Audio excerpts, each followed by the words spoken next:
तो आज हम खेलने वाले हैं MLBB का सबसे हैंडसम हीरो बालमंड के साथ, जो कि वैसा कुछ खास भी नहीं है, लेकिन वैसे देखा जाए तो बहुत ही खास है। लोअर रैंक्स पे तो बहुत यूज़ होता है, लेकिन हायर रैंक्स पे ना के बराबर यूज़ है। तो मैं जबकि लोअर रैंक पे हूँ, ग्रैंड मास्टर, तो इसमें हम यूज़ कर सकते हैं, क्योंकि अभी 2-3 मैच का विन चाहिए तो मेरा एपिक हो जाएगा। तो लेट्स गो।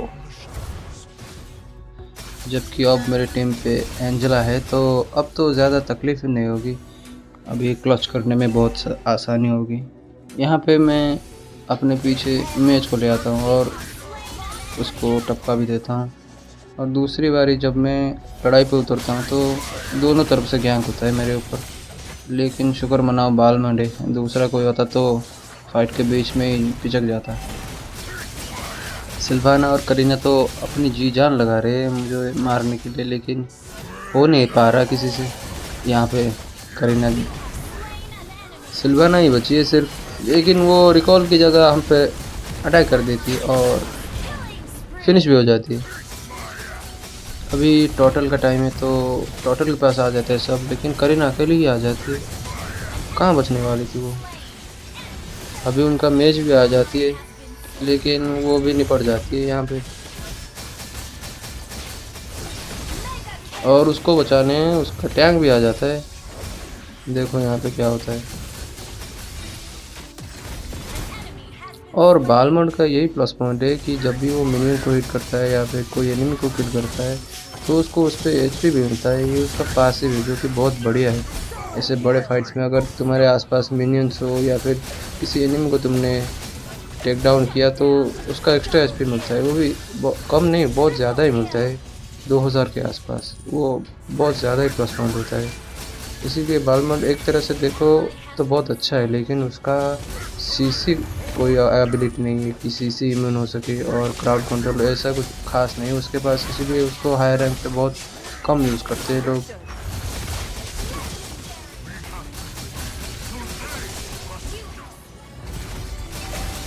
जबकि बालमंड एक फाइटर है, उसको इतना ज़्यादा अटैक पे डिपेंडेंट नहीं होना पड़ता, उसके सिर्फ डिफेंड आइटम से ही काम चल जाता है। सिर्फ वॉरक्स एक और बाकी सारे के सारे डिफेंड आइटम से बालमंड का अच्छा खासा अटैकिंग भी हो जाता है और डिफेंस भी हो जाता है। जैसे कि 4-5 एनिमी एक साथ आ जाए तो देखो एंजेला की सपोर्ट से बालमंड अकेला ही बचता है, ये बहुत अच्छी बात है।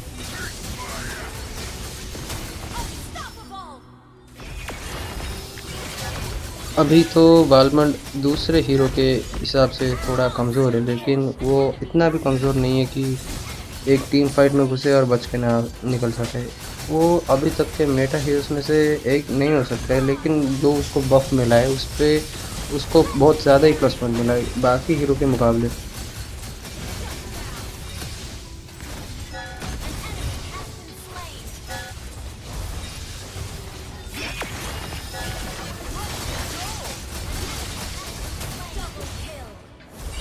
जबकि बालमंड को इतना ज़्यादा अटैक आइटम की ज़रूरत नहीं होती, उस पर ज़्यादा डिफेंस आइटम ही सूट करता है। इसीलिए जब भी बहुत स्ट्रांगली अगर बहुत सारे एनिमी हो टीम फाइट में से तो बालमंड टैंक का भी काम कर सकता है वैसे।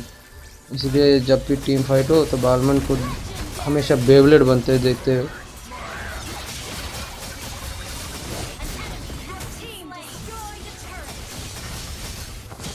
यहाँ पे बेबलेट बनते बनते मेरा 19 किल हो जाता, पता नहीं कैसे, पर बालमन तो OP है भाई बालमन।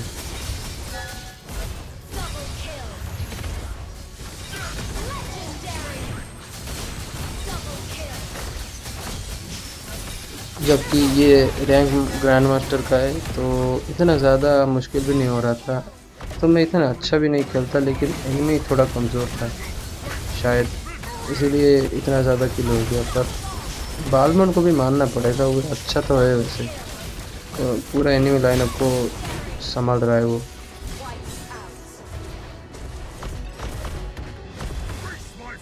यहाँ पे हम इजीली ये मैच विक्ट्री हो जाता है हमारा।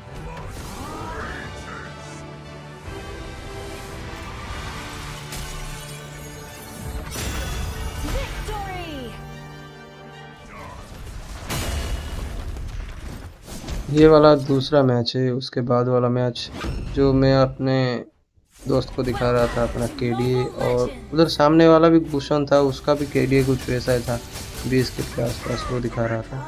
तो ये मैच में हमको लगा कि पिछले मैच की तरह आसान जाएगा, लेकिन ये मैच में भाई जो कि हम पिटे हैं भाई, देखो तुम सामने से।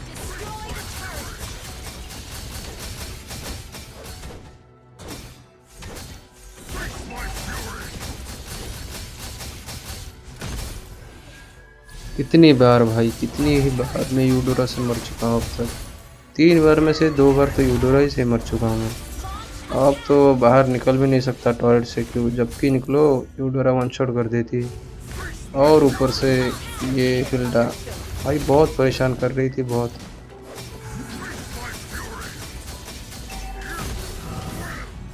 उसके ऊपर से भाई ये आलू कार्ड भाई पीछे ही पड़ गया मेरे तब से।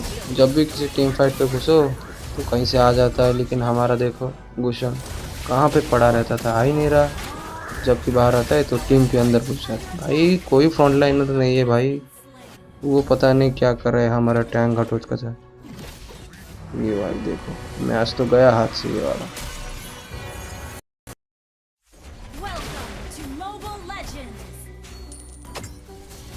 पिछली बार का स्टार माइनस, अभी मेरा प्रोटेक्शन पॉइंट +1 बोनस स्टार हो, इसीलिए मैं ये लास्ट वाला मैच दाव पे लेके खेल रहा हूँ। अगर जीत जाऊँगा तो 2 स्टार मिल जाएगा, इसीलिए लास्ट वाला मैच चला देता हूँ। लेकिन सामने तो देखो दानव खड़ा है, दानव क्या करूँ मैं।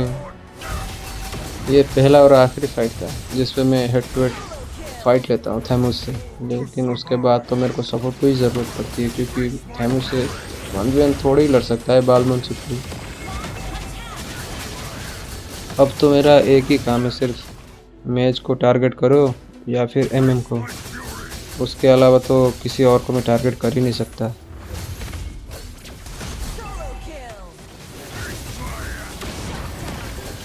टीम फाइट में घुस के तो आ जाता हूँ, लेकिन बिना सपोर्ट के कुछ नहीं कर सकता मैं, बेकार है। और इनका वो टैंक लोलिता भाई बहुत परेशान करती है, हमारी टीम के बेसिक अटैक से हमारे ऊपर अटैक कर देती है भाई। जब भी अल्टी चालू करो तो मेज या एमएम में से ही कोई मरेगा, लेकिन उनके अलावा कोई नहीं मर सकता, क्योंकि सारे उनके फाइटर टाइप के बहुत तगड़े तगड़े लाइनअप थे उनके, लेकिन हमारा थोड़ा कमज़ोर लाइनअप था। जब तक हमारे मेज और एमएम अपना बिल्ड कंप्लीट नहीं करते तब तक हम तो ये फाइट जीतने से रहे। इसीलिए पहले तो मैं तो मदद करता हूँ उनके फार्म करने पे, और उसके बाद गेम को एंड की तरफ लेके जाना पड़ेगा, उसके बाद ही पता चलेगा क्या होता है।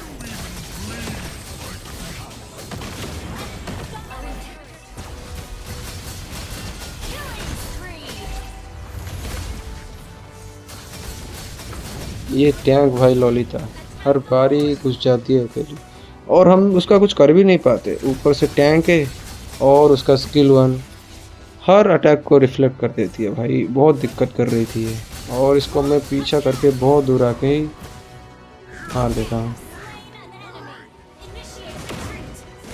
अब जबकि हमारे मेज और एमएम सबका कंप्लीट हो चुका है बिल्ड, तो अभी हम आराम से टीम फाइट ले सकते हैं। अभी हमारे पास एडवांटेज है कि अभी ब्रॉडी का डैमेज और वलीर का डैमेज बहुत ज़्यादा ही पड़ेगा अभी, इसीलिए हम घुस जाते हैं।